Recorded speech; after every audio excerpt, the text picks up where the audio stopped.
Olá, seja bem-vindo, bem-vinda a essa aula que não é só para mulheres, não. Vou falar de elegância, vou falar de feminilidade, vou falar de ser humano, vou falar de ser mulher, mas também é para homens. Então, se você se interessa por esse tema ou quer entender um pouquinho do que está acontecendo com o mundo, tem questionamentos como eu, vou me apresentar agora para você entender de onde eu venho, de onde eu estou falando, e você já vou te pedir para você mandar essa aula para outras pessoas poderem assistir também, porque é uma aula que vai talvez ser um antes e depois nesse tema aqui especificamente na sua vida. Vou compartilhar algumas coisas do meu coração e também muitos estudos que eu fiz e que muitas pessoas lá no meu Instagram, nas minhas redes sociais me perguntam e por isso eu resolvi compartilhar aqui numa aula aberta para você. Vamos falar um pouquinho. Primeiro, vou contar um pouquinho da minha história, bem resumidamente, por que eu tô falando sobre isso. Eu sou a Jéssica Valentini, eu sou jornalista de formação, me formei na Universidade Federal de Santa Maria, fiz mestrado e doutorado, sou doutora em comunicação na Universidade Federal de Santa Catarina, e vocês já podem imaginar que ambiente de jornalismo e ambiente de Universidade Federal, eu tenho várias coisas a dizer que eu não vou dizer aqui, mas vocês podem ver que, vocês podem perceber que esse é um ambiente que nos confunde muito, nos confunde em vários motivos. E eu sou católica, aqui já vou falar de onde eu estou falando, eu sou cristã, sou católica e tinha muitas coisas que se chocavam. E no meu coração gerava dúvida, gerava questionamento, inclusive na minha atuação profissional. Por muitos anos eu fui repórter de TV, e aí a gente tinha esse dilema entre beleza e vaidade, entre aparecer e desaparecer, e várias outras coisas que dentro da minha profissão era um dilema, mas também na minha vida pessoal, porque, aliás, eu sou solteira, então a minha atuação como solteira, buscando uma pessoa para me relacionar, sonho com um matrimônio como Deus sonhou, e aí vem os dilemas que a gente começa a refletir. Quero estar bela para o mundo, porque afinal beleza importa, mas ao mesmo tempo eu quero estar de acordo com a dignidade da mulher. E aí, como é que eu vou me posicionar? O que vai acontecer no meu coração? O que é importante? E é exatamente isso que eu vou compartilhar. Então, eu digo aqui que eu estou falando como jornalista, pesquisadora, porque afinal, pesquisar é algo que eu adoro fazer. Então, todos os livros que tinha sobre beleza e Deus, e a relação de beleza e Deus e antropologia, eu já li e vou compartilhar algumas coisas aqui com vocês. Mas, principalmente, eu diria que muitas coisas aqui foram de reflexões entre eu e Deus que nós fomos fazendo e algumas coisas foram assentando no meu coração e conforme eu vou compartilhando com outras mulheres, faz sentido. Então, se você é cristã, essa aula é especialmente para você. Se você é cristão, homem também, quer entender um pouquinho esse universo feminino, essa aula também é para você. Mas se você não é nada disso, se você está perdido no mundo nessa selva de pedra, pode ser ateu, não tem problema. Essa aula tem muito mais de antropologia do que de teologia. Então essa aula também é para você entender os meus argumentos, depois no final a gente conversa. Vamos entender um pouquinho da verdadeira elegância, começando pela beleza, que na minha opinião é o conceito que tem mais questionamentos e por isso é tão difícil entender a verdadeira elegância. Vamos entender um pouquinho esse querer de Deus da beleza?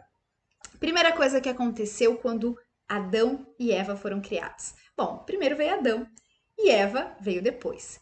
Mas qual foi a primeira ação de Adão quando olhou para Eva? Atrair. Adão olhou para Eva e se admirou com aquela criação. Essa relação entre admiração e Adão tem a ver com um propósito de Deus para as mulheres.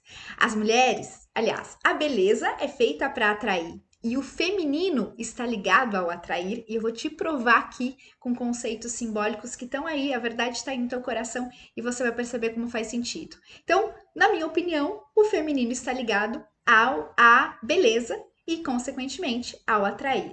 E isso, desde a admiração de Adão, já me diz isso, que foi algo querido por Deus, que essa atração é um indicativo do que Deus quer das mulheres, inclusive, por que as mulheres existem, aonde nós, qual é o nosso propósito, a nossa missão no mundo, e que, aqui lembrando, antes do pecado original, ou seja, eles viviam como irmãos, e ainda assim Adão se admirou com Eva. Então, isso aqui é um indicativo para mim de que a beleza e a mulher têm algum parentesco e de que foi algo querido por Deus essa atração. Depois a gente tem na natureza essa prova.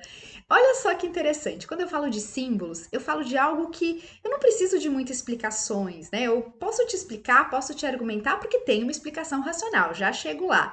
Mas quando eu falo, por exemplo, que flores são femininas, por algum motivo você concorda comigo. Você pode discordar de birra, mas no teu coração, historicamente, culturalmente, porque aí o ser humano reproduz algo que está no seu coração, está na verdade do coração, a gente percebe que tem algum parentesco. Por que são as mulheres que recebem flores e que se sentem amadas? E por que o homem faz careta, né? Às vezes quando recebe flor ou vira piada, tem algum parentesco entre a mulher e a flor.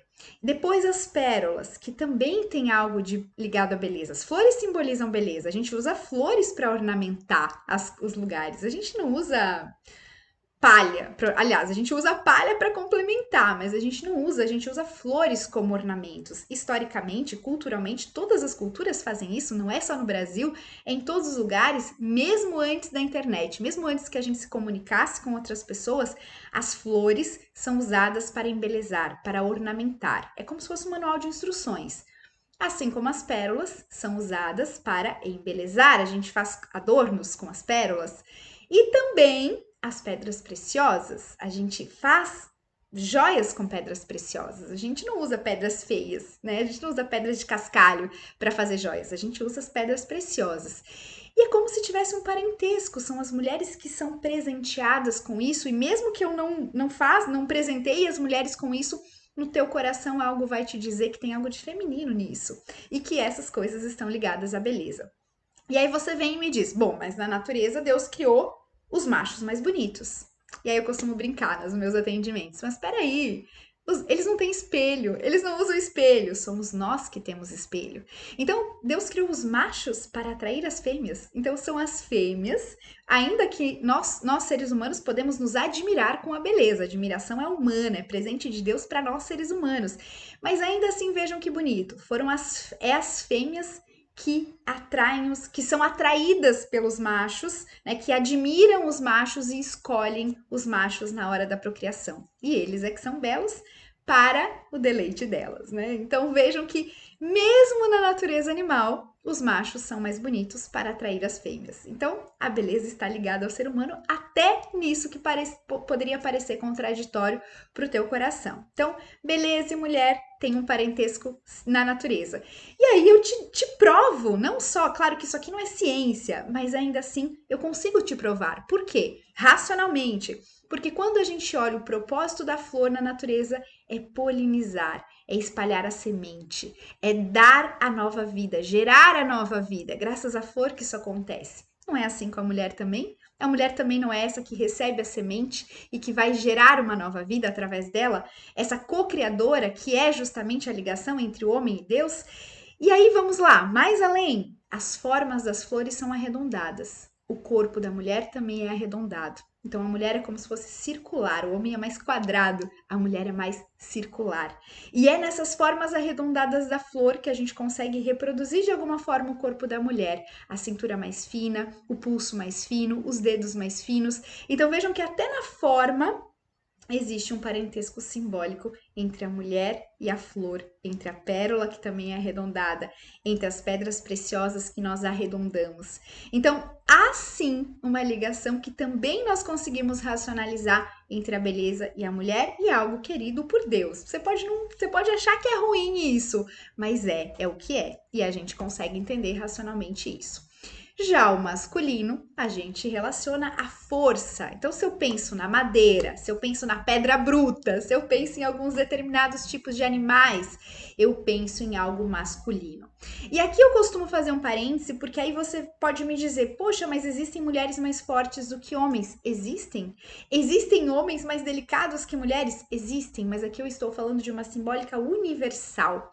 Ou seja, existe o macho do golfinho e existe a fêmea do tubarão. Então, não quer dizer que não seja feminino ou masculino, mas é um masculino mais forte e um feminino mais fraco, ou vice-versa. Então, existe algo para nós que é particular, mas isso não exclui a universalidade do símbolo. O símbolo é universal e o masculino está relacionado à força e o feminino está relacionado mais à beleza e à delicadeza, ainda que individualmente Deus tenha querido algo diferente para cada uma das espécies. Então, é masculino ainda que seja o macho do golfinho, e é feminino, ainda que seja a fêmea do tubarão. Isso pode te esclarecer muito em relação à confusão que o mundo faz em relação ao feminino e masculino. Hoje, como a verdade está relativa, eu já vou chegar lá mais lá na frente, causa confusão no teu coração. Mas na natureza é simples, se eu vou para a natureza e olho a verdade que está contida na natureza, porque a natureza é um livro, que é o primeiro que Deus escreveu, cuja linguagem é a simbólica, como é que eu leio a natureza? Simbolicamente. Então, se eu entendo isso,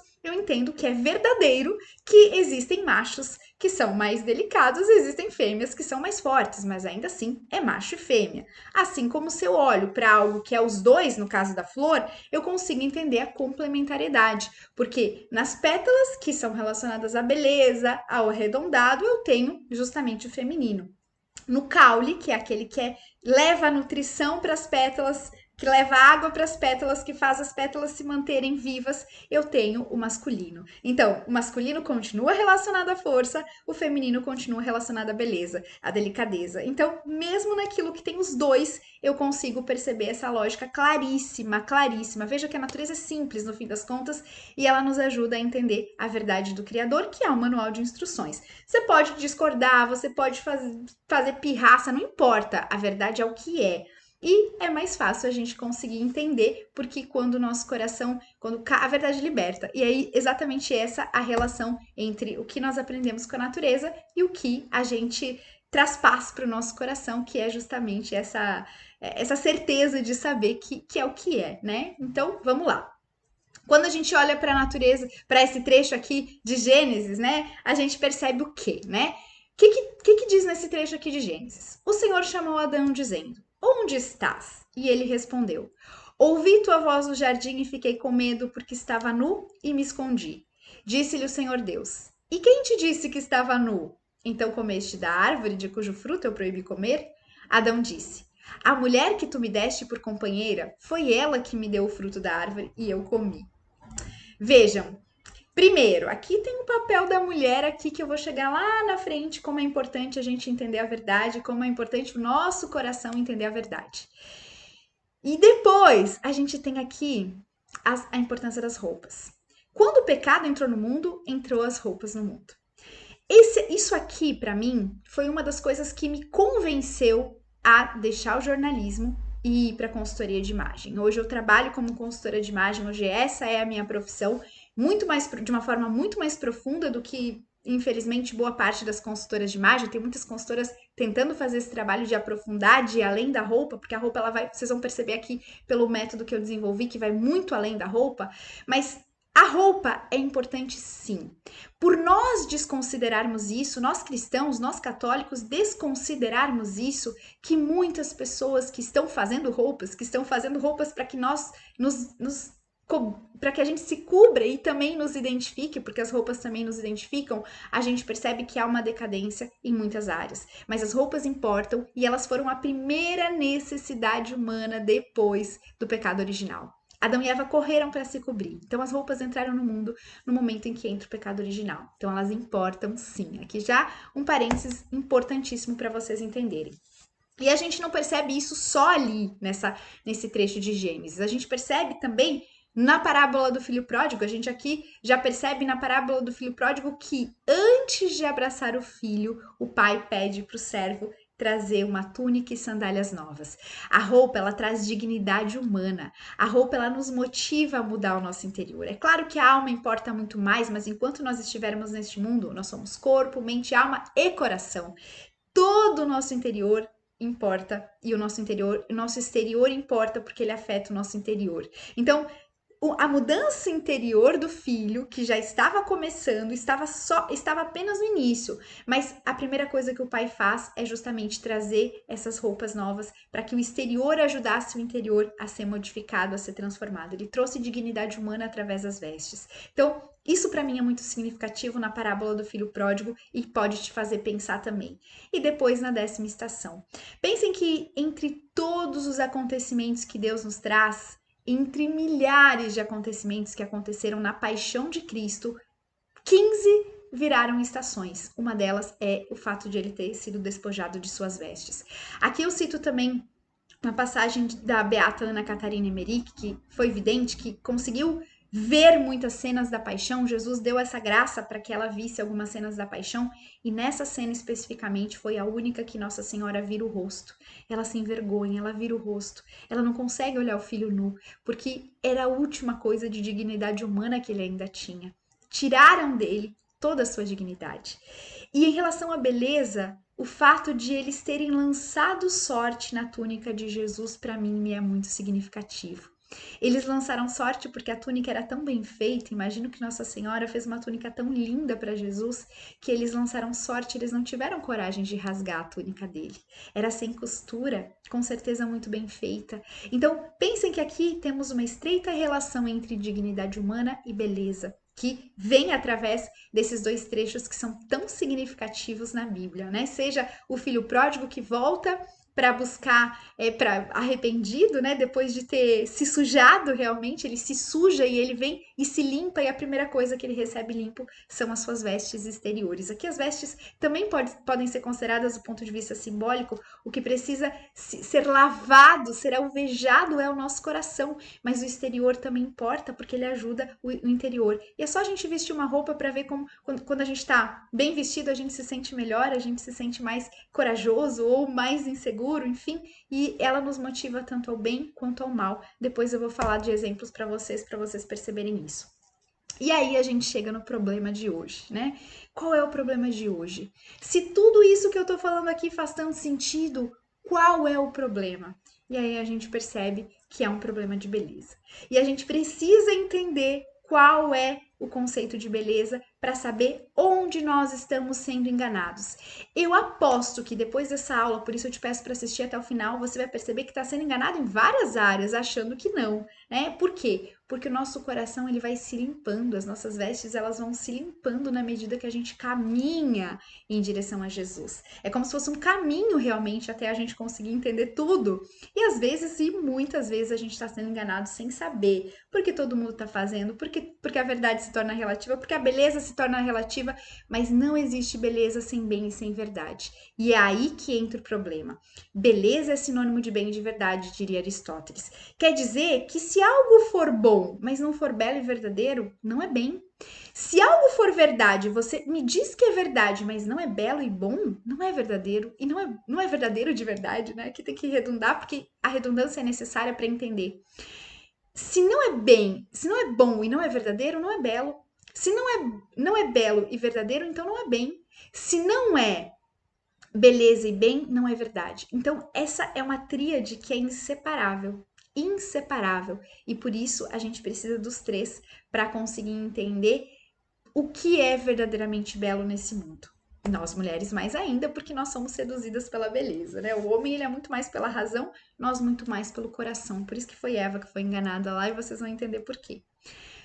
A estrutura da natureza humana, por que isso é importante? Porque não tem como você negar isso. Isso é a tua vida, é como Deus te fez, é o teu manual de instruções. A tua vontade busca o bem, a tua inteligência busca a verdade.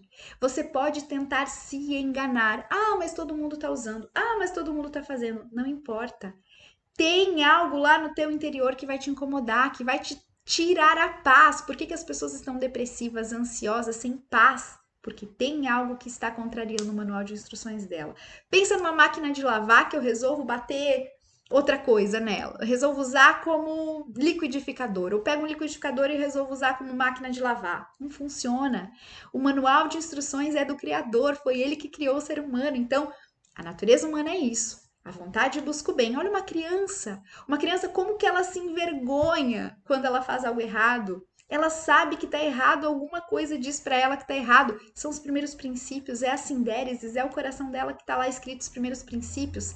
Depois é que a gente vai sujando a nossa consciência e se enganando, mas tá escrito no coração humano.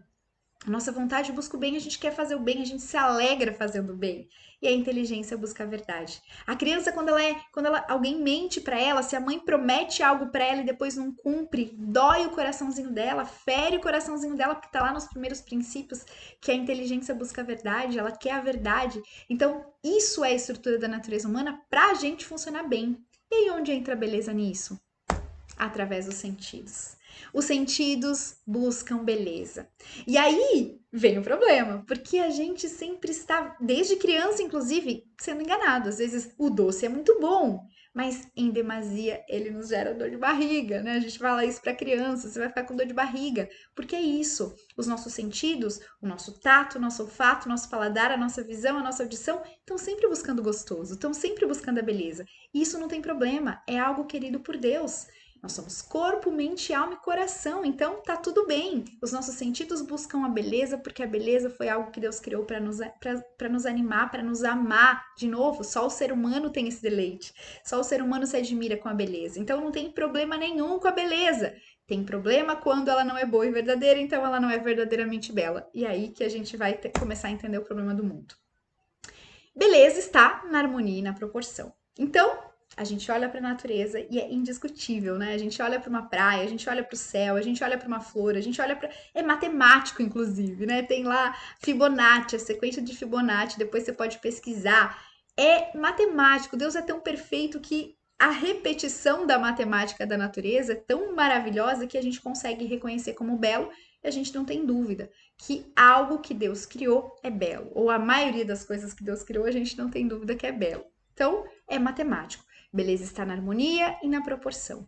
Quando o ser humano reproduz isso nas suas obras, nas obras de arte, na arquitetura, além de ficar belo, indiscutivelmente, ainda fica atemporal. Olha que interessante. A Grécia já está em ruínas, o Coliseu já está em ruínas e ainda assim a gente vai lá para visitar, a gente vai lá para se deleitar com aquela beleza, porque continua belo mesmo que já não seja mais do uso. Já não é mais o uso, que era um Coliseu, né, que era uma arena, mas nós continuamos indo lá porque continua belo. Então, a beleza, além de tudo, ela é atemporal. Então, por isso que a gente continua considerando todas as obras de arte que são baseadas na lógica da harmonia e da proporção como belas indiscutivelmente. Então, quando o ser humano reproduz essa beleza, que era o que a maioria dos artistas faziam antigamente, dos arquitetos, das pessoas, inclusive quando faziam para algo de uso, né? Então, quando pensa numa casa, bom, era para morar. Mas quando tinha essa reprodução da harmonia e da proporção da natureza, tinha beleza. Quando a gente já chega, né, no que a gente vê hoje, a gente já tem a dúvida. Quando tem a dúvida, eu já chego lá, que daí aí é o problema. Então a gente tem aquilo que é agradável aos sentidos e indiscutivelmente belo. Todo mundo concorda. Aí, até aí tudo bem, estamos em paz, estamos de acordo que existem coisas que são indiscutivelmente belas. Uma praia é bela, certo? Mas a gente já começa a entrar num outro quesito, porque eu posso dizer que as praias de Florianópolis são mais bonitas.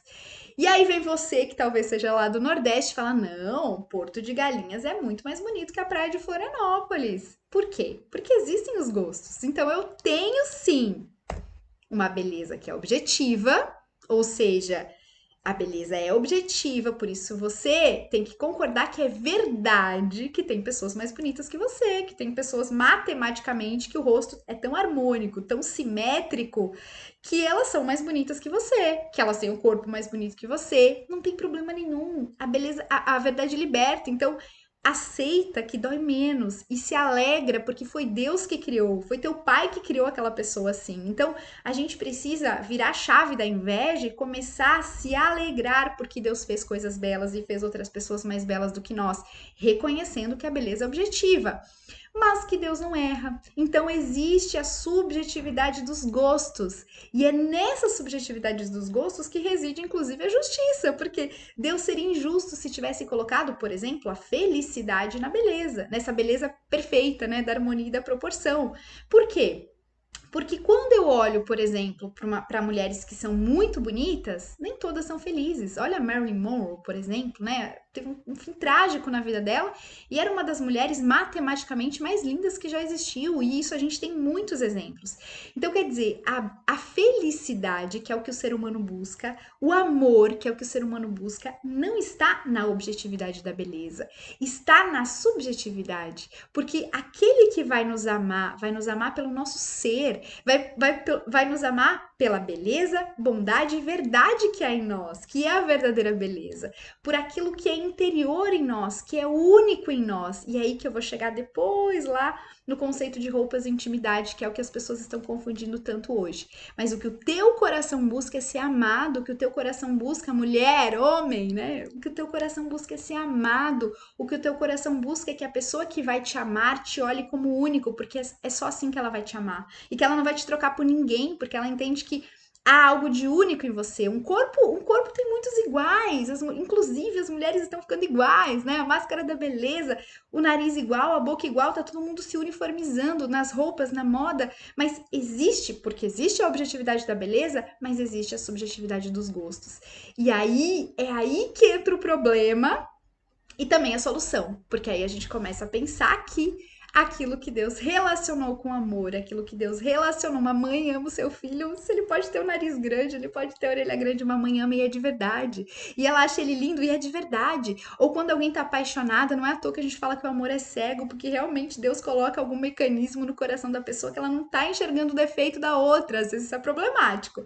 Mas nem sempre esse mecanismo que Deus colocou justamente para que a outra pessoa nos ame pelo todo e não pela parte. E é aí que você tem que se sentir aliviado, parar de se comparar, parar de querer ser igual ao outro, porque não existe comparação entre você e a outra pessoa, você é único. Então, aceita que a beleza é objetiva, começa a admirar as pessoas que são mais bonitas que você, não tem problema nenhum em nós fazermos isso, ensinarmos as crianças a fazer isso, admirar o talento do outro, admirar porque foi Deus que deu aquele talento, que é dom de Deus, mas ao mesmo tempo aceitar a nossa limitação, porque também foi algo querido por Deus. Se eu fico tentando mudar tudo que Deus fez, é como se eu dissesse, Deus, tu errou. Tu me fez com 1,55 m, tu errou. Eu tinha que ser mais alta. Você errou. Eu não tenho olho azul, eu queria ter olho azul. Não, mentira, né? Brincadeira, eu não queria ter olho azul. Mas vejam que há uma lógica de nos desprezarmos muitas vezes, que é desprezar o que Deus fez em nós e dizer, Deus, tu errou. Não, Deus não errou. Deus nos fez perfeitos e fez únicos. E é assim que a gente vai ser amado, porque o amor próprio, inclusive nos amar, né? Porque o amor próprio passa pela verdade. Se passa pela verdade, passa pela bondade do que Deus fez em nós. E aí a gente chega nesse questionamento. Será que todo belo é bom?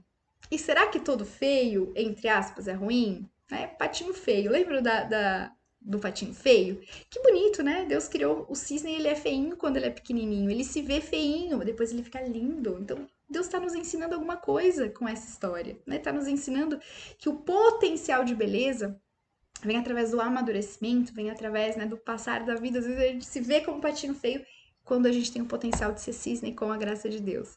Então, existe, afinal, aquilo que não é tão agradável aos sentidos, mas que é belo e verdadeiro. É a verdade sobre esse bichinho. Eu posso dizer, bom, ele não é objetivamente tão agradável aos sentidos, mas ele é belo, porque é a verdade sobre ele, né? Uma cobra, ela não é agradável aos sentidos, mas ela é boa, bela e verdadeira, porque é a verdade sobre ela. Ela segue o manual de instruções dela. Então, quando a gente compara ser humano, que o ser humano é ruim quando ele é traiçoeiro, etc., que a gente compara com a cobra, a gente está fazendo uma comparação que é justa ao ser humano, mas não à cobra, né? Por quê? Porque o ser humano é o único capaz de refletir sobre as suas ações, é o único capaz de agir livremente e ferir o coração de outro ser humano quando não age de acordo com a beleza, a bondade e a verdade. Então aí sim, o ser humano é que é feio, né? Quando age de acordo com isso. Mas quando nós temos o nariz grande, quando nós temos a orelha grande, não quer dizer que nós sejamos feios do ponto de vista total, né? A gente tem algo que é desagradável aos sentidos, mas isso não significa que nós somos feios no todo, porque é o todo que nos faz belos, e inclusive muito mais o interior do que o exterior. Vou fazer um exercício com você.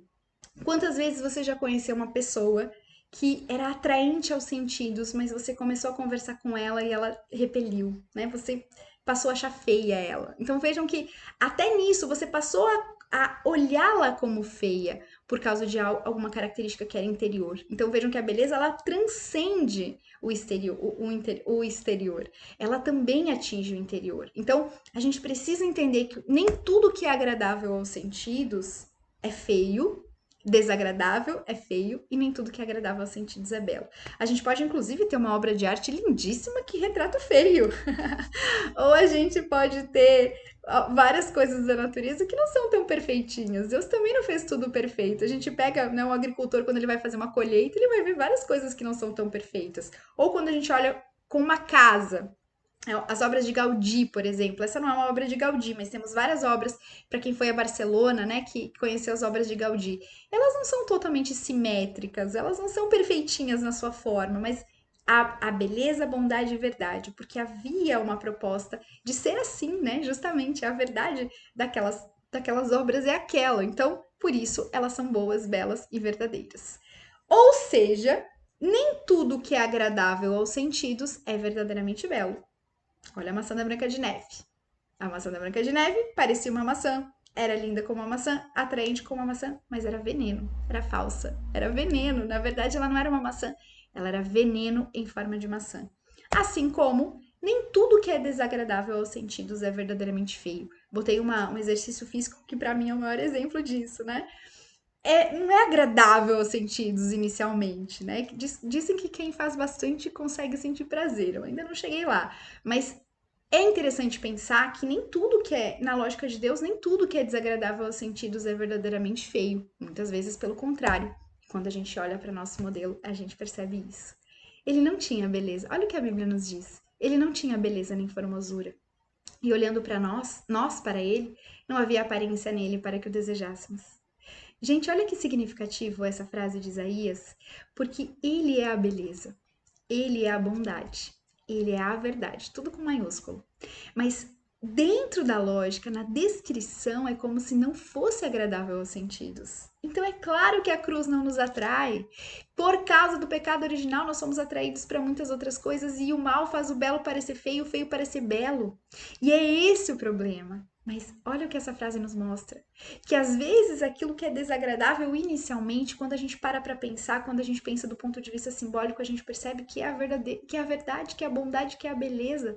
E essa frase para mim é justamente aquilo que nos prova isso, que a gente precisa olhar com um olhar sobrenatural para não ser enganado e seduzido pelo feio do mundo, achando que é belo. E por que a gente precisa entender isso? Temos os nossos sentidos que são esse que capta esse gostoso, né? Vamos falar em termos um pouco mais simples. Os sentidos captam aquilo que é gostoso. Se eu conseguir entender, né, e escolher e colocar a minha vontade, eu vou ajustando os meus afetos para aquilo que é verdadeiramente bom, verdadeiramente belo e verdadeiramente verdadeiro. E aí sim eu vou educando os meus sentimentos, para que os meus sentimentos sejam atraídos pela verdadeira beleza. Então precisamos entender que desde criancinha a beleza é uma busca natural do ser humano e querida por Deus. Mas ela é captada através dos nossos sentidos, mas ela precisa da nossa inteligência. Então a gente precisa usar a inteligência para saber se a gente não está sendo enganado pelo mundo. Se não é só gostoso, mas não é bom e verdadeiro. E aí eu cito várias coisas que hoje a gente tem no mundo. Que é, por exemplo, música. Tem músicas que são gostosas de dançar, mas vocês já pararam para pensar que cada música mexe uma parte do corpo diferente de nós? Que tem músicas que só mexem o quadril, que ativam em nós um estímulo que é para uma atividade que nem sempre cabe naquele momento. Então, o funk, por exemplo, a batida dele é uma batida que era originalmente tribal. Era para os homens ativarem o seu instinto mais animalesco, irem para a guerra e poderem matar uma pessoa sem sentir tanta culpa.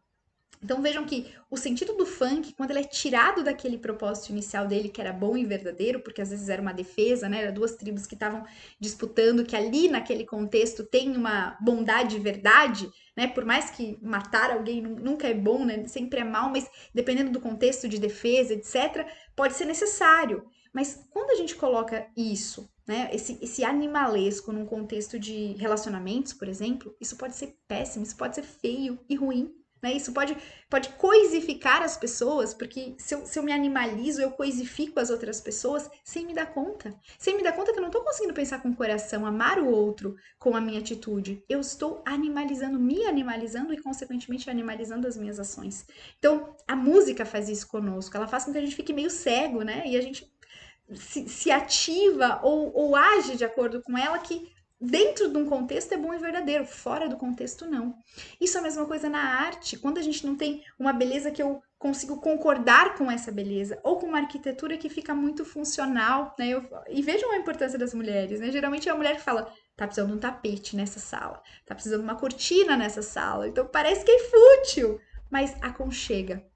É isso que aconchega. Eu poderia ter uma casa de 4 paredes, ou eu posso ter uma casa que tenha elementos que fazem dela um lar. E é isso que geralmente as mulheres fazem e que quando as mulheres abrem mão, a gente tem o declínio do que a gente vê no mundo e é muito em função das mulheres. Então, se você é mulher, reflete sobre isso, reflete se você não está tentando se igualar ao homem, aquilo que ele tem de mais racional, porque o homem resolve problema, né? A maioria dos homens, eles estão mais, digamos, vieram de fábrica para resolver problemas. E resolver problemas não tem a ver com beleza. É claro, são necessidades mais imediatas e tá tudo bem. Esse é o manual de instruções do homem, mas não é o da mulher. Então, quando a gente abre mão de algo que nós temos de complementar ao homem, falta, o mundo perde. E aí a gente vê as consequências. E a gente vê as consequências na moda, a gente vê as consequências na publicidade, a gente vê as consequências nos filmes, a gente vê a consequência em todos os produtos culturais, que eu não preciso nem explicar muito para vocês que temos sim nesse mundo uma crise de beleza. Existe uma crise da verdadeira beleza. Existe uma confusão do que é agradável aos sentidos e do que é belo de verdade. E aí vocês podem. É só vocês perceberem como está, inclusive, uma cultura do feio. E essa cultura do feio que é o perigo, quando eu começo a idolatrar, porque ninguém quer o feio, gente. Todo mundo quer o belo, o ser humano deseja o belo, né? O ser humano nasceu para desejar o belo. Mas quando a verdade passa a ser relativa, quando a grama, quando eu posso dizer que a grama não é mais verde, né? Simplesmente eu posso dizer que a grama não é mais verde. Quando o bem passa a ser relativo, porque aí, bom, depende. Isso é bom ou não? Depende. Não, não depende. O bom é bom, mas precisa ser belo e verdadeiro para ser bom, para ser verdadeiramente bom. Então, o bem não é relativo e a beleza não é relativa. Nós precisamos entender isso, que existe um manual de instruções que traz paz ao ser humano, que existe uma verdade que traz paz ao ser humano e que fora disso é guerra. Guerra cultural, guerra no nosso, né? Pior, a guerra é no nosso coração. Então, essa guerra fora, essa guerra externa, nos preocupa e tem que preocupar. A gente é ser humano, a gente atua no mundo, mas a principal guerra é no nosso coração. Essa aqui que a gente tem que eliminar, essa aqui que a gente vai eliminar com beleza, bondade e verdade. É isso, não é relativo, nenhum dos três. E daí aonde entra o meu trabalho, né? Onde entra o meu trabalho? Entendi tudo isso, tudo que tá anterior e percebi o problema da moda. Percebi o problema das roupas, né? E eu, assim, onde que veio esse problema, né? Eu era repórter de TV e me ofereceram uma vaga no entretenimento. Entretenimento é aquela vaga que ninguém quer. É para fazer matéria de moda, reportagem de beleza, realização de sonho. Vou lá conhecer o artista, levar uma fã. Nossa, ninguém queria porque parece menor, parece menos importante. E aí, meu chefe disse que eu tinha perfil, e de fato eu tenho, gente. Eu sou sorridente, eu sou espontânea, eu tenho uma facilidade que é dom de Deus, né? Não é mérito meu, é dom de Deus. Mas eu não queria, porque eu queria o jornalismo sério, eu queria ficar séria. Ou seja, eu estava negando um talento meu.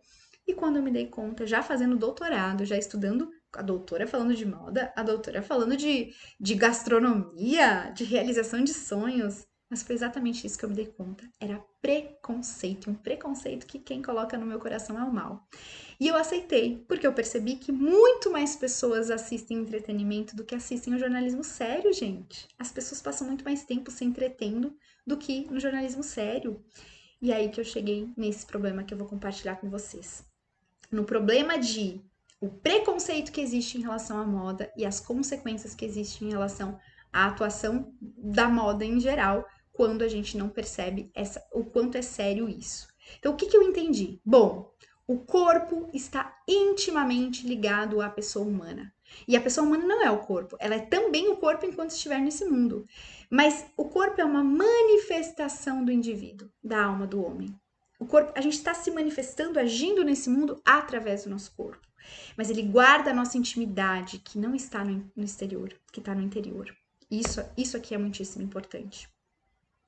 E há partes do corpo que são simbolicamente ligadas à intimidade. Quer ver? Isso é antropológico, gente. Isso aqui é antropológico.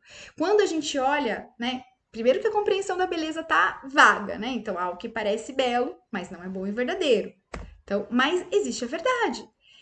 E na prática, como é que a gente escolhe beleza? E aí que eu vou dar dicas para vocês aqui, não é dicas, na verdade, é dar argumentos para vocês perceberem aonde que vocês podem ser seduzidos e na hora de se vestir, terem um pouquinho mais de clareza nisso. Não só na hora de se vestir, mas de se comportar, de se portar, porque o ser humano envolve todo, né? Envolve o todo do ser, inclusive o seu modo de vestir.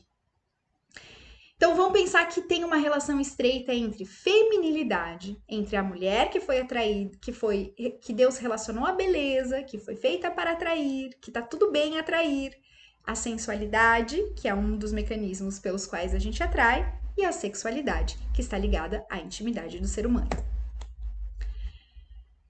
E tudo que tem na natureza, que é mais precioso, Deus colocou aonde? Escondido. Protegido, na verdade. Vamos tirar essa palavra escondido. Protegido. Uma pérola tem uma concha em cima. Isso faz dela mais preciosa. Porque, primeiro, que ela é rara. Segundo, que ela está protegida. Tem um indicativo simbólico claro. E lembram que a mulher está ligado à pérola também? Que pérola é feminina? Então, o que isso está indicando? Gente, o que isso está indicando? Assim como na natureza. Se os homens são pedras brutas, onde que estão as pedras preciosas? Estão dentro, protegidas pelas pedras brutas. A preciosidade está dentro, protegida por aquelas pedras brutas. Isso não te indica algo? Não indica algo para o teu coração? Por que os homens são mais fortes do que as mulheres? Por que é um privilégio a gente ser protegida e não um demérito nosso? Aonde foi que colocaram no nosso coração que ser protegida é um demérito? Que ser mais frágil é um demérito? Gente, tem uma guerra, eu quero me esconder. Quem vai para a guerra são os mais fortes. Ou seja, Deus nos deu o privilégio de sermos protegidas. Ele nos colocou simbolicamente nas coisas mais belas. Isso indica uma predileção de Deus. Ele escolheu as mulheres para serem o elo de ligação entre ele e o homem. E se isso não indica predileção de Deus por nós, se isso não indica o quanto nós somos preciosas para Deus e que nós devemos ser preciosas para os homens, então o que mais indica? Se aqui, claramente nessa simbólica, está indicando que a pedra bruta, que é mais feia, deve proteger a pedra preciosa, que é mais bela, existe um indicativo. E se isso está indicando entre símbolo de feminino e masculino, mas além disso, também está indicando que aquilo que é mais precioso em nós é o nosso interior. Aquilo que é mais precioso em nós é a nossa intimidade. Então é a proteção da proteção, é proteger as mulheres, mas é proteger a intimidade das mulheres. E começa pela nossa autopreservação, pela nossa proteção, por nós compreendermos o nosso valor. Olha só, Deus colocou mais valor nas coisas que são simbolicamente femininas. Ele colocou mais valor nas pérolas, nas pedras preciosas, nas flores. Não colocou na palha, não colocou na madeira. Vejam que Deus está indicando simbolicamente nosso valor que é maior do que o dos homens e que é para ser valorizado pelos homens. Isso aqui para mim é muito claro que há uma confusão nesse mundo e que nós, inclusive através das nossas roupas, não é só através das nossas roupas, é através dos nossos comportamentos, das nossas atitudes, do nosso desespero por sermos amadas. A gente está pulando etapas, a gente está esquecendo disso, a gente está esquecendo e bagunçando o mundo. Consequentemente, a gente tem responsabilidade por essa bagunça que o mundo tem. Se eu não entendo que tem um manual de instruções a ser seguido, inclusive na lógica do relacionamento, eu perco o meu valor. É como se eu pegasse um monte de pérola e jogasse assim, ó, pode pegar, tipo iFood. Sabe? Coloco aqui, e ainda de graça, mais ainda de graça. Eu pego um monte de pedras preciosas e eu já faço todo o trabalho, implodo a montanha e deixo tudo exposto. Perde valor, perde valor. É inevitável, é lógico, é lógico. Você precisa de honestidade intelectual para admitir que se eu me desvalorizo, eu mesmo me desvalorizo, eu que tenho esse potencial de me desvalorizar e, consequentemente, nós deseducamos ou nós mal educamos os homens para agir em relação a nós. Então, aqui vale para os homens também. Você tem responsabilidade de olhar para essa mulher que está do teu lado como uma pérola ou para aquela que você vai encontrar como uma pérola, como uma pedra preciosa. Existe uma responsabilidade. E aí a gente entra nesse problema aqui que as pessoas, mesmo entre cristãs, né, a gente às vezes faz cara feia para essa palavra. Mas o catecismo nos orienta a modéstia. E diz o quê? Modéstia é pudor. O pudor preserva a intimidade da pessoa. Ele consiste na recusa de mostrar aquilo que deve ficar escondido. Está ordenado a castidade, exprimindo a sua delicadeza. Orienta os olhares e os gestos em conformidade com a dignidade das pessoas e de sua união. O pudor inspira o modo de viver que permite resistir às solicitações da moda e às pressões das ideologias dominantes. Gente, ele é necessário. E aí você vem e fala, tá certo e errado usar saia curta? E eu te pergunto, é belo ou é feio usar saia curta? Belo, bom e verdadeiro. É belo, bom e verdadeiro? É isso. Tira a palavra certo e errado. Tira a palavra certo e errado. Coloca belo e feio. Coloca bom, belo e verdadeiro. Você vai ver que vai mudar tudo no teu coração. Certo e errado, a gente entra num conceito de. A gente entra em mil perguntas, em mil. Não. O que mudou no meu coração, o que me convenceu de verdade foi tirar a palavra certo e errado, parar de olhar para os mandamentos ou para qualquer coisa que é a proposta de Deus, que é a tradição da igreja, como certo e errado, como um conjunto de regras, e sim olhar como um manual de instruções para nossa felicidade, e mais ainda, olhar para aquilo que Deus fez como um pai amoroso, um rei, né, dono do mundo, que me ama, e eu sou princesa, e eu sou rainha, e eu preciso me ver assim, e eu preciso entender o meu valor.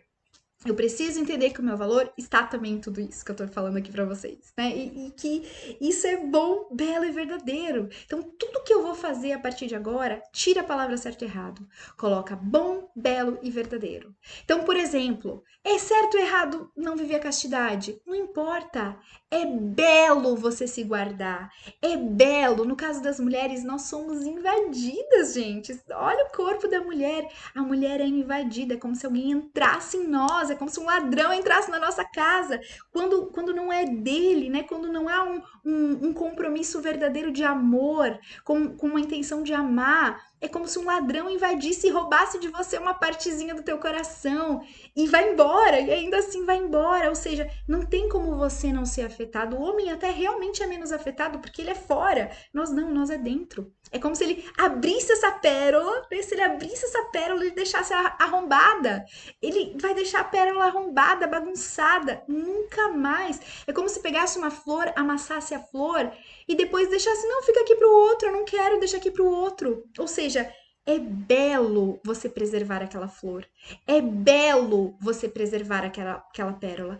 É belo você preservar aquela joia. Ou seja, é certo ou errado? É belo, ponto. E isso, mesmo quem não vive a castidade vai admitir. Né? Não é que é certo e errado, gente. É belo se preservar. É belo guardar o valor que nós temos. Então, é isso, ponto. Não precisa entrar em certo e errado, não precisa entrar, não precisa nem ficar se questionando caso você já tenha feito. Não, o que passou, passou. Agora, daqui para frente, passe a olhar o mundo com olhos de beleza, de bondade, de verdade. Você vai admitir com honestidade intelectual, porque o teu coração busca a verdade, tua inteligência busca a verdade. Você vai conseguir perceber que há beleza sim, tá? Há beleza sim na castidade, que não é só se guardar para um casamento, que é inclusive dentro do casamento. Todo mundo sabe que é feio trair, gente. É feio, porque é mentiroso, porque você fez um compromisso com a outra pessoa e você está mentindo. Ou seja, é falso, não é verdadeiro. Se é falso, é feio. Se é feio, é mentiroso. Se é mentiroso, é ruim. Entendem? Então não precisa entrar em certo e errado. Eu posso ficar em bom, belo e verdadeiro e vocês vão perceber que é unânime, que não tem, o teu coração reconhece. A tua razão não precisa nem questionar, o teu coração é que reconhece. E o teu coração é 1 milhão de vezes mais importante do que a tua razão. A tua razão pode te enganar, o teu coração não te engana, ele fica te incomodando. O que é a consciência? Senão o coração avisando que ele está sendo ferido, né? Que ele está sendo ferido. E aí vamos entrar na parte prática dessa aula, que é o que pode te ajudar a entender um pouquinho o problema da moda e como a moda afeta tudo isso que eu tô falando aqui. Feminilidade e sensualidade. Existem partes do corpo que são simbolicamente mais femininas, né? Então, mais finas. A gente olha, por exemplo, o pescoço. Por que o coque funciona na sedução? Porque ele mostra a parte mais fina do corpo da mulher. O pescoço, colo, mão, cinturas. Então, quando a gente adorna essas partes, a gente traz algo de feminino, né? A gente evoca algo de feminino. Por isso que beleza e mulher, mais uma vez, tá ligada, né? E tá tudo bem. Esse é um querer de Deus. Por isso que o arredondado das saias é mais feminino do que calças, por exemplo. Aqui a gente vai entrar em certo e errado, a gente vai entrar em algo que é mais belo, né? Que é mais feminino, né? E não quer dizer também que só precisa usar saia. Não, mas a gente reconhece com honestidade que é mais feminino porque reproduz a lógica do arredondado, porque valoriza no corpo da mulher aquilo que é feminino. Então, há sim uma lógica de feminilidade, justamente porque marca a cintura, porque traz o arredondado da saia, porque tem essa lógica da feminilidade. Então, isso é algo que a gente percebe claramente, né? Existem partes do corpo que são mais femininas. Agora, existem partes do corpo que são mais sensuais e que o que é essa sensualidade? O que remete ao desnudo, o que remete ao nu, que é justamente algo querido por Deus, porém dentro de um contexto de sexualidade, né? Então, aquilo que remete ao desnudo, aquilo que remete ao nu, é querido por Deus essa atração. Maravilhoso, foi feito para atrair, o seio foi feito para atrair, mas ele também foi feito para amamentar. Então, quer dizer, essas partes, elas estão ligadas à reprodução, a uma atração feita para atrair para o ato sexual que vai gerar a reprodução. Então, sim, o seio é sensual, mas ele também é sexual, porque ele remete à sexualidade. A barriga, sim, é sensual, mas ela traz o nu, ela traz aquilo que desnuda, e ela também está ligado à reprodução. É ali que a mulher abriga a nova vida. É na barriga que a mulher abriga a nova vida. Assim como coxas, quadril, a gente é sensual, sim, é muito sensual, atrai o olhar do homem, atrai o olhar de outras mulheres também, mas porque é algo ligado à reprodução, porque é algo ligado ao parto, porque é algo ligado ao ato conjugal e ao parto. Então vejam que essas partes do corpo, elas estão claramente ligadas a algo sexual. E vejam que de criança, quando a gente é criança, a gente tem um sentimento natural de vergonha. A criança ela vem com essa intimidade e ao mesmo tempo, olha que interessante, pelo pecado original, a gente não tem vergonha na cara de fazer determinadas coisas fora de um contexto. É como se o mal tirasse a nossa vergonha da cara, certo? Por que a gente tem vergonha de ir no ginecologista? Por que a gente tem vergonha de contar essas mesmas coisas se temos um amigo que é casto, por exemplo? Ou para contar para o padre numa confissão? Você já parou para pensar? Porque ali ele devolve a vergonha na cara. A vergonha na cara foi algo que Deus colocou em nós, mas a gente pode ir sujando ela ao longo da nossa vida. E aí sim, aí a gente perde ela, porque o mal tira ela na hora de fazer o ato, mas depois ele devolve na hora que é o bom, o belo e o verdadeiro, na hora de confessar, na hora de contar para um amigo que a gente sabe que vive a castidade, na hora de contar para alguém que a gente sabe que busca beleza, ou mesmo no ginecologista que dentro daquele contexto é bom, belo e verdadeiro, porque eu tô me tratando. Então, vejam que interessante aqui. Tem algo natural expressado pelo sentimento de vergonha. Só que o mal, pelo pecado original, tira a vergonha na cara nessas horas. Então fica de olho aí que você pode estar sendo enganado. Essa vergonha foi desde Adão e Eva e na criança também. Então não tirem a vergonha de uma criança que quer se esconder, que tem vergonha de quando ela começa a fazer as necessidades fisiológicas, o natural dela é se esconder. Então não digam para ela que não é importante. Pelo contrário, estimulem ela a guardar intimidade desde aquele momento. Meninas, principalmente, estimulem a guardar intimidade desde aquele momento, porque é algo precioso que ela vai guardar. E os meninos ensinem a cuidar da intimidade da menina. Então, tudo isso. E vejam como é forte isso, porque nos holocaustos, por exemplo, quando eles querem humilhar o ser humano, a primeira coisa que se faz é tirar a sua roupa, que é algo de pessoal, né? A roupa era a última coisa que eles tinham de seu ali, de que expressava a sua individualidade. Eles tiram a roupa, eles cortam o cabelo, eles botam o uniforme. O que a moda tenta fazer conosco, gente? O que o fast fashion, que não é nem a moda, porque moda tá ligada a modo. Então, o que eu tô falando aqui, eu tô falando, chamando de modo que é fast fashion, né? Que é indústria fashion. Tenta uniformizar as pessoas. Isso é estratégia do mal, gente. Isso não é estratégia de Deus, porque nós somos únicos, nós somos diferentes. E não é à toa que essa humilhação, ela vem com uniformes, ela vem nos transformando em números. Todos os holocaustos, eles tiram aquilo que é individual em nós, inclusive a roupa. De novo, 10ª estação. Jesus é despojado de suas vestes, que eu já falei lá atrás, então aqui eu não vou me deter muito. Então, o que a gente precisa entender? O nudismo não é natural, porque não é natural a gente renunciar à nossa intimidade. E eu não escondo porque é vergonhoso. Não, eu escondo porque é precioso, sendo que o pudor não é equivalente a cobiça, isso é muito importante, e nem o impudor é equivalente a nudez. Se eu vou numa praia, Se eu vou numa praia, eu não vou estar com uma burca, né? Eu não preciso estar coberta dos pés à cabeça. E se eu tô na rua, eu não posso trazer à tona símbolos que são de intimidade, como esse vestido que ficou moda no ano passado. Então não dá, se eu, por exemplo, aquelas roupas que evocam pijamas, eu não tenho como dissociar a memória do pijama da intimidade, etc, na rua. Ou sutiã, não, é uma blusa, não, mas é uma blusa que lembra um sutiã. Se me lembra um sutiã, o meu imaginário vai direto para intimidade. Então, o pudor não é equivalente a cobrir-se e o impudor não é equivalente a vestir-se. Isso é muito importante. Tem contexto, tem circunstâncias. E qual é o papel da mulher em tudo isso? O mesmo papel das flores. A gente olha para a flor e entende o papel da mulher. O feminino na natureza, como eu comentei antes, é co-criador. A flor espalha semente em beleza. Graças a elas, Deus vai agir, gerando novos frutos e trazendo a esperança. O colorido do mundo, a esperança do mundo que vem através de uma nova vida e que vem através da alegria da mulher, da paixão da mulher pela beleza, que faz com que uma casa se transforme num lar, que faz com que a rua se transforme num desfile de moda, e não no sentido ruim, mas no sentido belo da palavra, e não parecendo um açougue, né? Que fica aquela coisa meio de as mulheres se expondo demais. Isso é a mulher que faz. Isso é você, mulher, que faz. Se você é homem, isso é a pessoa que vai estar do teu lado que vai fazer. Ou seja, eu preciso entender isso, mas eu também, agora venho que eu queria dizer para vocês aqui, que tem, que tem tudo a ver com o meu trabalho e uma percepção que eu tive.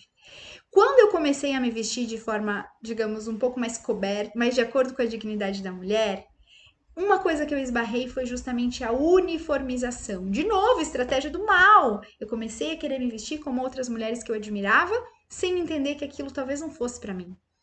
Cada mulher é única. Ou seja, o meu estilo, as minhas cores, eu preciso saber, eu preciso entender a minha individualidade. Quando o mal ataca a mulher, entristecendo a mulher, deixando a mulher, enfeiando a mulher, eu diria, ele ataca Deus. Vejam que a moda, o que ela está fazendo? Ao invés de valorizar da mulher aquilo que ela tem de feminino, está enfeiando ou deixa até. Vamos pensar na cintura baixa. A cintura baixa, gente, literalmente deformou o corpo da mulher. O meu pai me dizia assim, e graças a ele eu ouvi ele, porque, enfim, ele tinha uma autoridade sobre mim. Na hora eu não quis obedecer, mas eu obedeci. Ele me disse, Jéssica, amarra uma corda numa árvore que está em crescimento e daqui 2 anos tu volta para ver. Ela vai deformar. Se você amarrar a corda no lugar errado da cintura, o teu corpo vai deformar. A cintura é mais para cima. E eu lembro que aquele argumento realmente me convenceu e eu não usei cintura baixa. Eu usei um pouquinho, tinha uma ou duas calças, depois parei de usar porque fez sentido para mim. E a gente vê isso na rua, a moda deformou o corpo da mulher. Então existem modas, né? Existem da indústria fashion que não valorizam a feminilidade. Assim como existem roupas para homens que ressaltam feminilidade. E aí é um problema também. Então eu preciso entender isso. Que eu preciso valorizar aquilo que é feminino na mulher e aquilo que é masculino no homem. E que se eu tiro a feminilidade, eu tiro a beleza e a bondade do mundo. Consequentemente, eu tiro a beleza e a bondade. A verdade está mais ligada ao homem, né? Ele é mais racional, mas a beleza e a bondade estão ligadas à mulher. A beleza, porque está totalmente parentesco com a mulher. A bondade, porque é através da mulher, né? Através do coração da mulher, que o homem age de forma mais boa, né? Que ele tende a ser menos cruel, vamos dizer assim, na sua natureza. E a mulher, através da criança também, porque é através da mulher que a criança é gerada. Então, isso. Vejam como é ardilosa a estratégia do mal quando ataca a mulher. E quando ataca a individualidade da mulher. Então, eu trago essa frase de Santa Teresinha, que eu tive a oportunidade e a graça de estar lá no Jardim de Santa Teresinha, que é muito florido, então a gente percebe por que ela teve esse insight olhando para a natureza, que nem todas as flores foram. Eu não vou ler tudo aqui para vocês, mas depois deem uma olhada nessa frase, que é justamente a individualidade de cada pessoa, não só das mulheres, também dos homens. E o que a gente precisa entender agora chegando na elegância? Elegância vem do latim, né? Eligere, que significa escolher o melhor. E esse escolher o melhor é justamente a adequação do atraente com a forma pessoal, quem eu sou, de ser, de pensar, de agir. É a verdade de quem somos, do que somos, do que fica muito impessoal, né? De quem somos. Eu preciso entender que elegância é escolher roupas que são a minha cara. Que não é imitar. Que tem algumas pessoas que eu vou imitar e que elas são parecidas comigo. Mas tem uma conta na moda que não fecha, que não é matemática. E você já deve ter percebido isso. Você pode comprar uma roupa que ficou linda naquela outra pessoa e que era a cara dela, mas você vestiu e se sentiu um personagem. Eu fiz isso como jornalista. Durante muitos anos eu percebia que eu usava uma roupa para trabalhar, eu chegava no camarim, trocava de roupa e voltava para casa com outra roupa. Isso me chamou a atenção, porque todos os meus colegas faziam isso. Eles estavam vestindo um personagem. E tá tudo bem, em algumas profissões até as pessoas fazem isso, mas eu diria que não é o ideal nem na profissão, quanto mais na nossa vida pessoal. Nós precisamos entender quem nós somos. Nós precisamos entender que no ato de se vestir, o ser humano vai se expor mais do que um artista transmite de sua obra. E mais ainda, ele se expõe mais do que se ele estivesse nu. Um corpo nu é parecido. Tem muitas pernas, tem muitos braços, mas a roupa revela o interior. De novo, nós não somos só exterior. Nós somos muito mais intimidade interior e a roupa vai revelar através das cores, dos estilos, quem nós somos. Nós não somos o quê? Nós não somos um corpo, nós somos quem. E o nosso quem tá dentro, não tá fora. A gente, inclusive, se reconhece no espelho. Ou seja, a roupa vai revelar mais do que a nudez. Isso é muito forte, gente. Isso é muito forte, por isso é tão importante você conhecer suas cores, você conhecer seu estilo. Aqui eu vou trazer resumidamente um pouquinho do meu método e do porquê ele é tão revolucionário dentro da coloração e dentro do estilo, porque o que muitas consultoras de imagem fazem, você deve ver muito pela internet, é uniformizar em qual sentido? Bom, então eu quero parecer high ticket, então eu vou me vestir como se fosse com é, com determinados acessórios e determinados modelos de roupas, e aí tá tudo certo, porque eu vou parecer. Se aquilo é autêntico, se aquilo é você, vai durar, vai funcionar para você. Você vai conseguir se vestir assim, não só para o ensaio de foto. Você vai conseguir se vestir assim na tua vida pessoal, no teu trabalho, em todos os lugares. Mas se não é assim, vai durar só para o ensaio de fotos. E aí você mesma vai ter uma crise de consciência em algum momento, porque é falso. Que não é bom, então não era belo. Era falso. Então, tudo aquilo, ó, esquece, não esquece tudo, porque tem algumas coisas interessantes. Mas esqueça beleza quando ela não tá atrelada ao bem e à verdade sobre você. Não vai funcionar. O estilo que vai funcionar é aquele que veste você com roupas que são a tua cara. Eu desenvolvi um método de coloração, de estilo baseado nas flores. Eu vou deixar aqui o link na descrição para você, porque ele é impressionante, porque justamente, assim como as flores têm uma lógica simbólica de formas, você também tem uma gola que combina com você, tem uma manga que combina com você, tem um modelo de saia que combina com você, que combina com o teu corpo. Então é muito, muito, muito impressionante como Deus pensou até nisso. Como ele pensou, quando ele desenhou as flores, ele que é perfeito, ele fez algo, mas quando ele te desenhou, ele também pensou nisso. Só que você precisa aprender isso. Não é simplesmente escolhendo uma roupa. E sabe qual é o problema? Tem um problema maior ainda na moda hoje. É que há um Frankenstein. Pelas marcas não saberem disso, eu até me coloco à disposição das marcas, as marcas não sabem mais isso, estão tão perdidas que elas não conseguem mais juntar elementos simbólicos parecidos. Existem golas que combinam com determinadas mangas e que aquela pessoa que gosta daquela gola, que gosta daquela manga, vai gostar daquele tipo de saia ou daquele outro, mais reto ou mais godê ou mais evasê. Existe uma lógica de personalidade que tem que ser reproduzida nas roupas e é isso que vai vender, porque se você comprar, você não vai usar. Se for um Frankenstein, um estilo, uma manga de um estilo, uma gola de outro, você não vai usar. E é isso que está acontecendo. Por isso é tão difícil encontrar roupas, porque os estilistas estão perdidos na verdade. Eles não sabem mais a verdade. E tudo é simbólico no vestir. Mas o bom, o belo e o verdadeiro estão em toda a criação, então a gente pode aprender com ela. Tudo que eu proponho no meu trabalho é justamente essa relação entre natureza, entre o que eu aprendo com a natureza e o que eu ensino sobre você através das cores e através do estilo. Então, o mais impressionante, eu vou dar aqui alguns spoilers, é que nós temos uma cartela de cores. Olha que incrível! A psicologia das cores até foi ela chegou perto. Ela trouxe a universalidade da cor. Então ela tinha razão que quando a gente vê o azul, por exemplo, é uma cor que é calma, né? A lógica das estações, ela tem uma lógica tal. Então a psicologia das cores trouxe a universalidade da cor.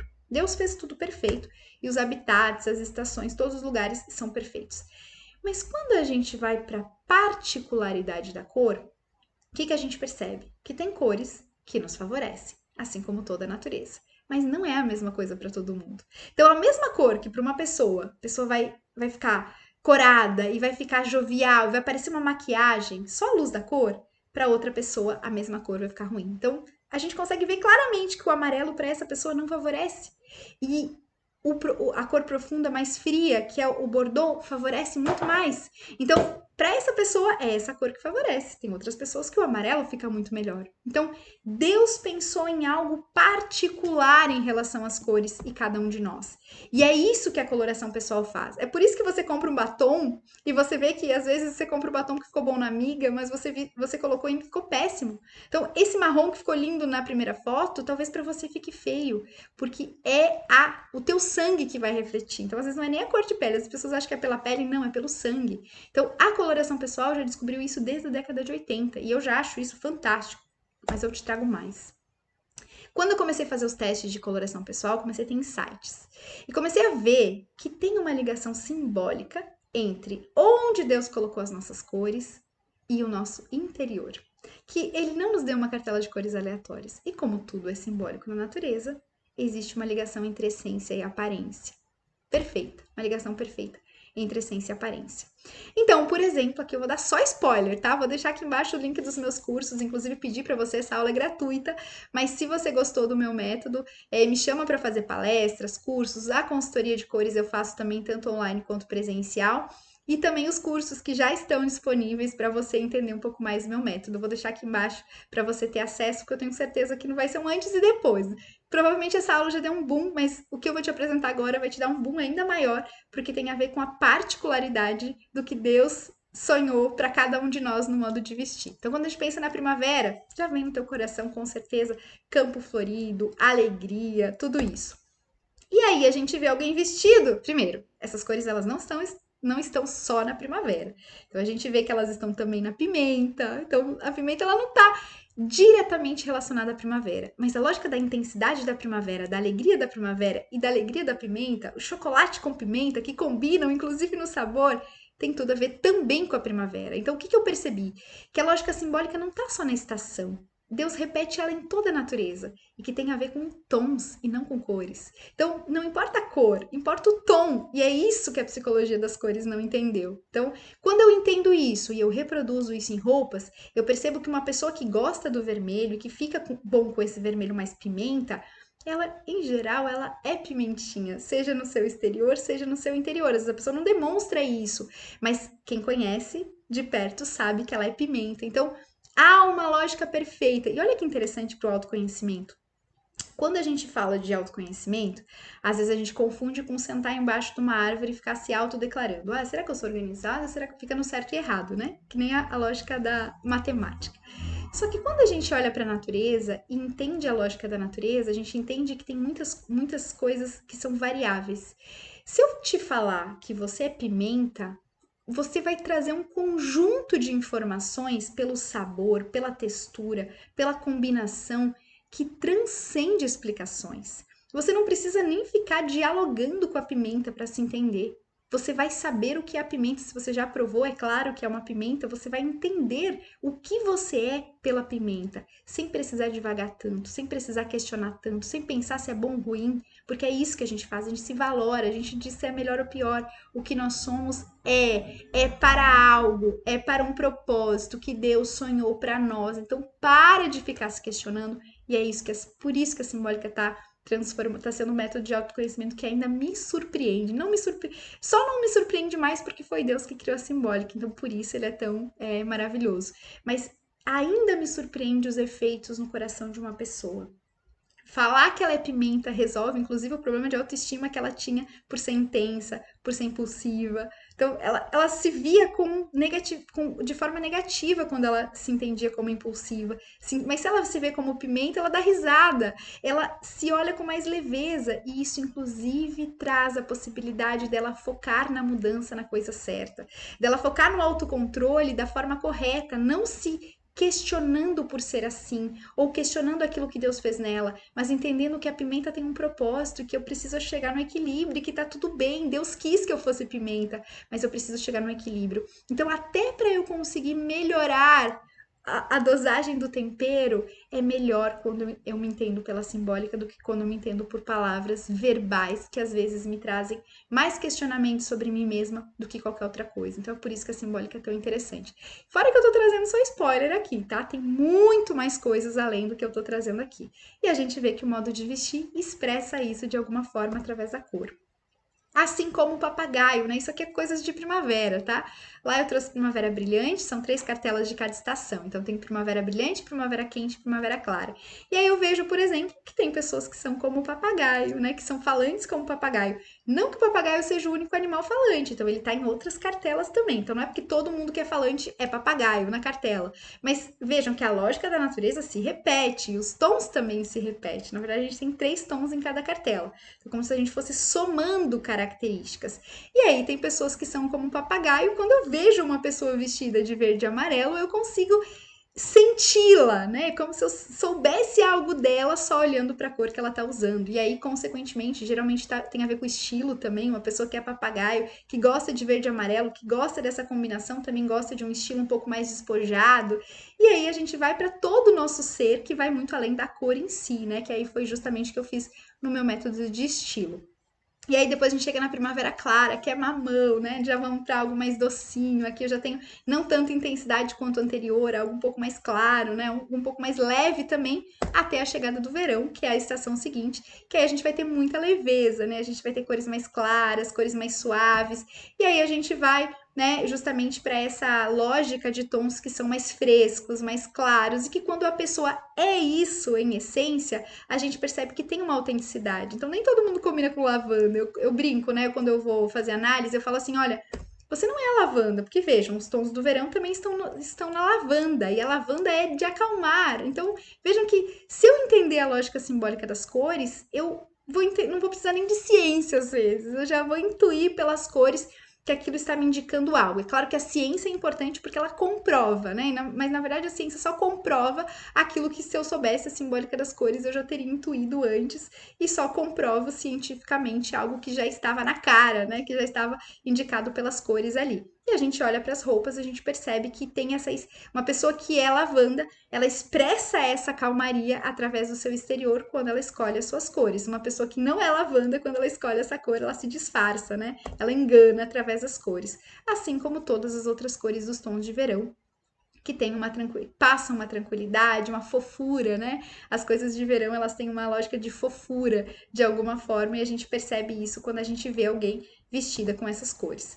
Depois chegamos no outono, né? O outono que vai ter cores um pouco mais sóbrias, né? A gente vai ter mais marrons, mais tons terrosos. E vejam, a gente vê essas cores tanto nas árvores, as folhas secas, as folhas caindo. A gente percebe nas roupas também de quem veste essas cores e de quem é outono, né? Esse é o mais importante. Eu faço uma relação entre personalidade e cores. Então você tem que se vestir com aquilo que é a tua cara, que é o que faz sentido, mas muito mais do que isso, você pode se conhecer através das cores. Pensa nos elementos da natureza, né? Nos temperamentos humanos: terra, fogo, ar e água. Agora multiplica por 10, porque aqui a gente vai ter toda a natureza para se conhecer, não só os elementos da natureza. Inclusive tem uma junção. Eu tô para lançar um curso, depois você pode me perguntar lá no direct do Instagram ou me mandar mensagem, porque eu tô para lançar um curso da junção entre temperamentos e cores. Vocês vão me questionar aqui, eu já vou deixar aqui a dica, né? Existe uma relação individual. Então, por exemplo, Nem todo mundo que é terra no temperamento é outono. Mas quem é terra no outono consegue bater o checklist do melancólico, por exemplo. Já quem é colérico no outono tem um pouquinho de melancólico. Por quê? Pelas características do outono. Não porque seja terra, ele é fogo. Mas ele tem características da terra, assim como os outros temperamentos no outono, e assim como cada um dos temperamentos em cada uma das estações. Então, nessa junção de cores e temperamento, você vai se entender individualmente, né? Porque você é diferente de outras pessoas da mesma cartela ou do mesmo temperamento, em cartelas diferentes. Então, isso é muito interessante, porque realmente complementa. E aí, vejam, tem essa cartela nos alimentos, então é uma estação mais séria, não à toa, né? Então, tá nos alimentos, tá nos animais de serviço, então isso é muito interessante pensar que Deus foi colocando em coisas que são mais sérias, né? Que são de trabalho, que são de utilidade, então tem tudo a ver com as pessoas de outono, se você for outono aí você vai se identificar. E aí, por que eu trouxe, por exemplo, um terninho aqui e um terninho aqui? A mensagem é completamente diferente. Vejam que eu mudei a cor. Eu tenho lá uma roupa social, aqui eu tenho uma roupa social, mas mudou a mensagem completamente porque a cor mudou. A lógica simbólica muda. Então, se você é mais inverno, você vai ter uma lógica diferente da lógica do outono. E essa é a grande sacada de Deus, né? Deus não nos quer iguais, ele nos quer diferentes. E vejam que lindo isso. Ele trouxe autoconhecimento através da nossa cartela de cores, que é algo objetivo. A gente faz um teste, a gente vai botando os tecidos, que nem naquela imagem que eu botei lá atrás, a gente vai botando os tecidos e vendo no rosto da pessoa que muda, que é como se desse uma maquiagem natural. Isso é incrível, mágico. E que, além de tudo, aquilo diz sobre nós, fala sobre nós. Isso é muito incrível. Aí vejam, essas cores estão no inverno, mas estão nas pedras preciosas, mas estão nos animais que se destacam. E aí aqui tem outro terninho com outro tom de azul e você já vê que é outra mensagem completamente diferente. E aí, além disso, a gente vai somando estilos, porque você pode ter um estilo mais clássico, mas você pode ter um estilo mais despojado, mas a gente vai somando e no fim das contas você se torna único. Ou seja, precisamos entender. Tudo comunica. Cores, texturas, estampas, modelos, modelagens, tecidos. Esqueça tudo que você já ouviu falar de universalidade da moda. É verdadeira a universalidade da moda, mas a verdade sobre você é o que o teu coração busca. Expressar a tua beleza, aquilo que é belo para você, que é individual para você, é o que o teu coração busca. Então, é isso que você precisa entender. Tudo que eu fui falando aqui é para chegar nessa pergunta. Você está comunicando a verdade sobre você mesma? Sobre si mesma? Será que você está fazendo isso? Se não está fazendo ainda, te convido a conhecer meu trabalho, para você se conhecer, se amar e aí sim se superar, seja no teu modo de vestir, no teu comportamento, no teu modo de ser. O autoconhecimento verdadeiro é entender o que Deus fez em nós. Não é ficar tudo bem, é muito importante você verificar a tua história, ver aquilo que te trouxe traumas, tudo bem, mas o verdadeiro autoconhecimento é descobrir o que Deus fez em você. É descobrir as características que Ele te deu para algo. Porque aí você entendendo o teu manual de instruções, você vai conseguir cumprir a tua missão no mundo. E isso assim, de vocação, a tua vocação de ser mulher, a tua vocação de ser humano, a tua vocação à maternidade ou não, a tua vocação ao matrimônio ou não, a sua vocação profissional, tudo que você é, Deus sonhou com tudo. Se você descobrir essa essência, esse coração, essa essência que está no coração, você vai conseguir muito, muito mais facilmente chegar na missão que Deus te proporcionou. Te convido a conhecer mais meu trabalho, me seguir nas redes sociais, no @jessicavalentini, começar a seguir esse canal que vai ter mais vídeos a partir de agora, compartilhar essa aula, que de novo é gratuita, mas se você quiser me ajudar, vou deixar os links dos meus cursos aqui, vou deixar meu contato aqui embaixo para você entrar em contato, agendar uma consultoria, levar uma palestra para sua cidade. Pensa que cada um, olha quantos temas eu coloquei nessa aula. Cada um desses temas dá mais uma aula inteira, dá mais um curso inteiro. Então pensa nisso. Talvez, se tem algum tema desses que te chamou a atenção, vamos conversar para fazer uma palestra, para ampliar isso. Se você é profissional e quer aprender mais sobre o método também, entre em contato. Enfim, né? Estou aqui para servir, né? Estou aqui para compartilhar aquilo que Deus me deu de graça. Então, é isso que eu quero de vocês e como é o meu trabalho, eu peço para você me ajudar de alguma forma, né, comprando alguns dos meus cursos ou contratando a minha consultoria, porque eu tenho certeza que vai ser diferente, né? Dá uma olhadinha nos meus depoimentos lá no meu Instagram, ou enfim, as pessoas que já passaram pelo meu método geralmente se tornam divulgadoras porque não só acreditam, mas porque tiveram os benefícios e que não são de um dia para o outro, né? As pessoas falam que equivale a anos de terapia e não à toa, porque essa é a terapia de Deus, né? A simbólica é a linguagem do coração e é a linguagem que Deus criou. Então, por isso faz tanto sentido. Então, muito obrigado para você que acompanhou até o final. Compartilha essa aula, já manda lá nos grupos de WhatsApp, já pede para assistir, já reúne as amigas para discutir depois e pensar numa forma de você conseguir materializar isso, botar isso em prática e se quiser a minha ajuda, estou aqui para servir. Um beijo e até as próximas aulas.